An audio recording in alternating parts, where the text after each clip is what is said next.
Movie ढिंचक आज आपके लिए लेकर आए हैं इस साल की सबसे बेहतरीन साउथ मूवी खुशी। इस मूवी की कहानी लव स्टोरी पर आधारित है जो कि आपको बहुत ज़्यादा पसंद आएगी। तो दोस्तों चलिए शुरू करते हैं आज की मूवी की एक्सप्लेनेशन। मूवी की शुरुआत में हम सत्यम की वाइफ राजलक्ष्मी को देखते हैं जो कि अपने बेटे के लैपटॉप में माता की आरती चलाकर उसकी पूजा कर रही है। इसका यह कारण है कि इनके घर में कोई भी भगवान की मूर्त नहीं है और राजलक्ष्मी को छोड़कर कोई भी ईश्वर की पूजा नहीं करता।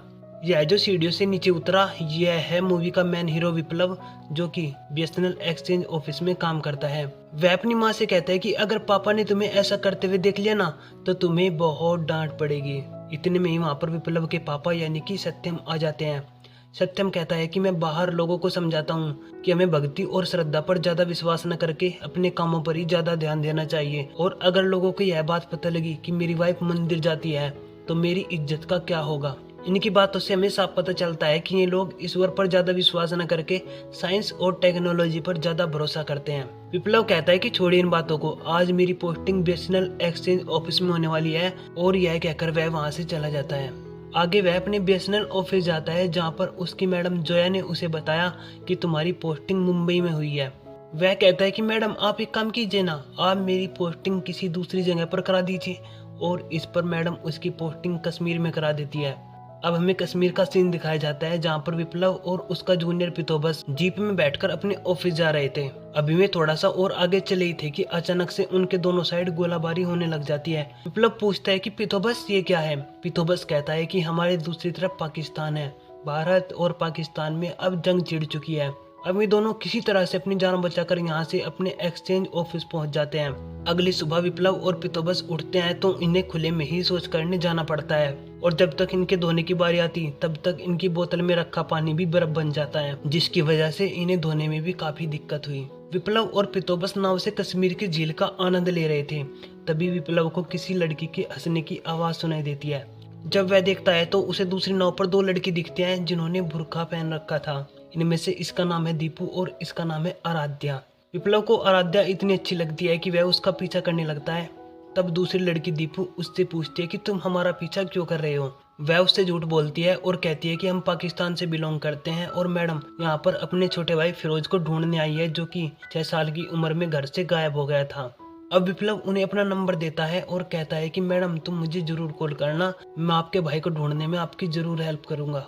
आगे आराध्या और दीपू मार्केट में घूमने जाती हैं। तभी आराध्या एक आदमी से पूछती है कि भाईजान हमें मामूलेश्वर मंदिर जाना है, हमें वहां पर जाने के लिए गाड़ी मिल सकती है क्या। वह आदमी उनसे कहता है कि गाड़ी तो नहीं है, तुम एक काम करो, सामने घोड़ा खड़ा है तुम उसी से चली जाओ। आगे वह आदमी और घोड़े वाला जाकर अपने बॉस को बताते हैं कि भाईजान मार्केट में 2 लड़की आई हैं जो कि मामूलेश्वर मंदिर का पता पूछ रही हैं।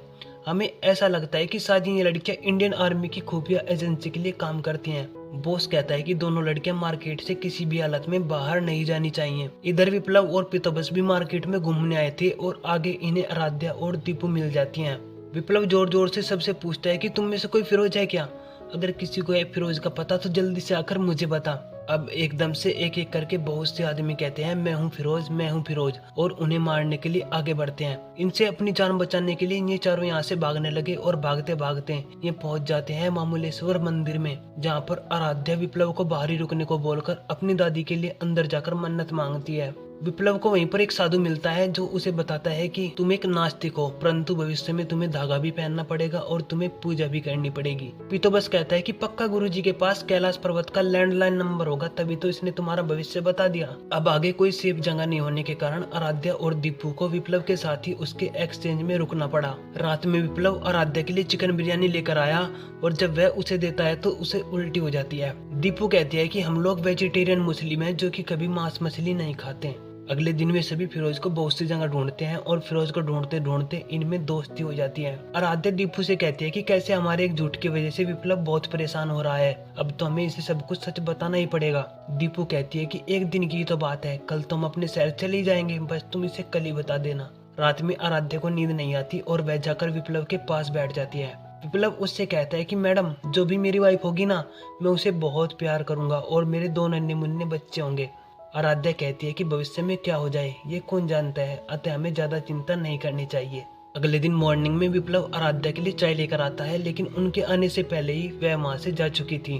उसने विप्लव के लिए एक मैसेज छोड़ दिया कि फिरोज मिल चुका है और हम पाकिस्तान जा रहे हैं। अब पितोबस और विप्लव दोनों आराध्या को ढूंढने स्टेशन जाते और अमृतसर जाने वाली ट्रेन में उसे खूब ढूंढते हैं। इसके बाद दूसरी ट्रेन में आराध्या मिल जाती है। विप्लव कहता है कि बेगम आप गलत ट्रेन में बैठ गई हैं, यह ट्रेन तो पुणे जा रही है। तब आराध्या उसे अपना नाम बताती है और कहती है कि दीपू ने तुमसे झूठ बोला। दरअसल में मैं पुणे की रहने वाली हूँ और मैं एक ब्राह्मण परिवार से बिलोंग करती हूँ। मैं महाराज वाडेकर की बेटी हूँ और इसी के साथ साथ वह अपने प्यार की फीलिंग को भी एक्सेप्ट कर लेती है। विप्लव कहता है कि हम लोग नास्तिक है, मेरे पापा का नाम है सत्यम जो कि एक नास्तिक संस्था चलाते हैं। आराध्या कहती है कि तुम्हारे पापा के नाम से ही मेरे पापा को बहुत ज्यादा घिन होती है और वे हमारे प्यार को कभी एक्सेप्ट ही नहीं कर सकते। आगे टीवी पर सकाराव महाराज वाडेकर और सत्यम के बीच एक डिबेट होती है जो कि चंद्र ग्रहण के लिए थी। वाडेकर जी कहते हैं कि चंद्र ग्रहण तब होता है जब राहु का प्रकोप भारी हो और इस दौरान राहु चंद्रमा को निगल जाता है।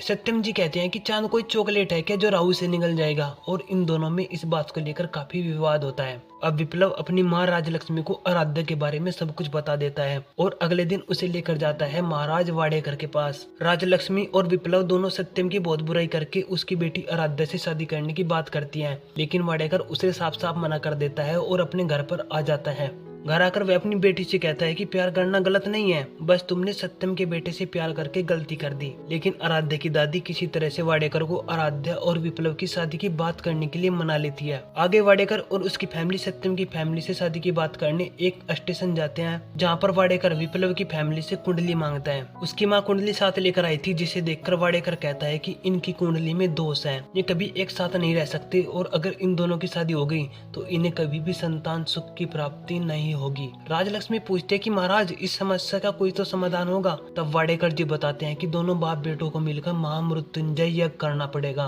और साथ में ही गौमूत्र से भी खुद को स्वच्छ करना पड़ेगा। यह बात सुनकर सत्यम बहुत भड़क जाता है और उससे कहता है कि तुम पागल हो गए हो, और यह कहकर वहाँ से चला जाता है। आगे दोनों फैसला करते हैं कि चाहे तुम हमारी शादी कराओ या न कराओ, हम तुम्हारे बिना भी शादी कर सकते हैं, और ये दोनों कोर्ट में जाकर शादी कर लेते हैं। दोनों शादी करके चले जाते हैं जोया के घर पर, जहाँ पर वह अपने पति आनंद के साथ रहती है। आगे दोनों खुशी खुशी एक दूसरे के साथ अपना जीवन गुजारते हैं और इन्हें देखकर ऐसा लगता है जैसे ये इस दुनिया के सबसे बेस्ट कपल हो। धीरे धीरे इसी तरह दिन गुजरते गए और हर महीने आराध्या अपनी प्रेगनेंसी चेक करती है और एक दिन वह प्रेग्नेंट भी हो जाती है। अब विप्लव उसका चेकअप करवाने के लिए उसे हॉस्पिटल में लेकर जाता है, जहाँ पर इस खुशी को वह अपने दोस्त आरजे के साथ शेयर करता है और उसे एक मिठाई का डब्बा लाने के लिए कहता है। दूसरी तरफ आरजे इस बात को वाडेकर और सत्यम के घर भी बता देता है। वाडेकर इस बात को सुनकर बहुत चिंतित होता है कि कैसे मेरी भविष्यवाणी गलत साबित हो गई। आराध्या की रिपोर्ट देखकर डॉक्टर ने विप्लव को बताया कि आराध्या को मिसगैरेज हुआ है। आराध्या प्रेग्नेंट तो है लेकिन बच्चे के दिल की धड़कन नहीं है। ये बात सुनकर वे दोनों बहुत दुखी हो जाते हैं और आराध्या